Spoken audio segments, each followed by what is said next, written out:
Quest got a scary new home feature, and we talked the future of the metaverse. Are we closer than we think? Let's go ahead and talk right about it. Let's go ahead and get into it. All right, this is huge for the horror fans out there. We got a PT replica for your Quest home environment for the PC version of a Quest. Now, the home environment could be coming to the Quest pretty soon, and so hopefully that's going to happen as a standalone. You can just get some fun mods and stuff like this. But for right now, we're going to be looking at the PT version, which is a super scary game that was once basically gonna be, it's from all the makers of Silent Hill. They had a debacle going down, and then it just ended up falling off. It just, like, they ended up canceling it. Like 1/3 of it was because it was too scary. Another half portion of that also was because they had a debacle going down, and that there's just a lot of stuff that happened. They released a demo. It's now kind of basically illegal to have that demo, but people make fan-made stuff all the time. So a fan-made Quest home environment brings a horrific, reoccurring hallway of PT to the standalone headset. Developer Robier1 revealed their work on the Quest subreddit this weekend, and PT players repeatedly walk through a recurring L-shaped corridor, trying to solve puzzles to push a story forward. If you have the room scale space, this environment lets you physically walk around the scene for the first time ever. Yo! You could walk around this scene? Bro, that's scary. If you played the PT game, you know exactly what I'm talking about. I think they do have like somewhat of a VR fan-made one.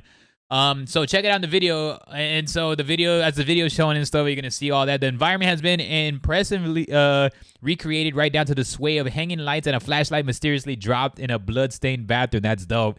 The original games become something of a cult classic for 3 reasons. The first is that PT turned out to actually be a playable teaser for a new Silent Hill game directed by Hideo Kojima. It's also because once Kojima left publisher Konami, the game was canceled, his demo was taken offline. Finally, and perhaps most importantly, it was also super scary. So we shudder at the thought of the actual PT game. Y'all gotta check out this PT game if you don't know what I'm talking about. Though fans have tried to recreate their magic in the headsets before, see, like what I said, there's fan-mades. We think we'd have a heart attack though, so we'll set it for the home environment. The home environment is dope. And so basically it just talks about their other home environment. So this is super fresh. It's a scary one. It's something that I would be interested in for sure. I'm going to be trying to download it. The fact that you can walk around with it is pretty cool. And yeah, I just think that that's something pretty fresh. Next, we're going to go ahead and talk about right here is just a potential output, a potential push of what they're trying to say in order for us to really bring the metaverse to life. So metaverse needs 1,000 times increase in compute power, says Intel VP.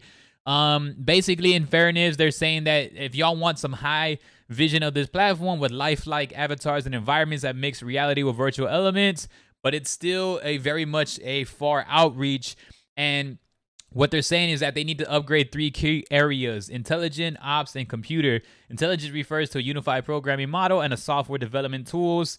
The ops covers the infrastructure layer that actually allows for all of this to happen with mixed reality, augmented reality, and virtual reality. And even today, though, we're seeing the beginnings of what some hope will be a full-blown metaverse on several platforms. Social VR apps like Rec Room and VR Chat let users create their own avatars and worlds to explore, while Facebook rebranded to Meta to reflect its ambition and to make the platform a reality in the years to come. It also has its own line of Horizon apps to cover of different elements of social VR.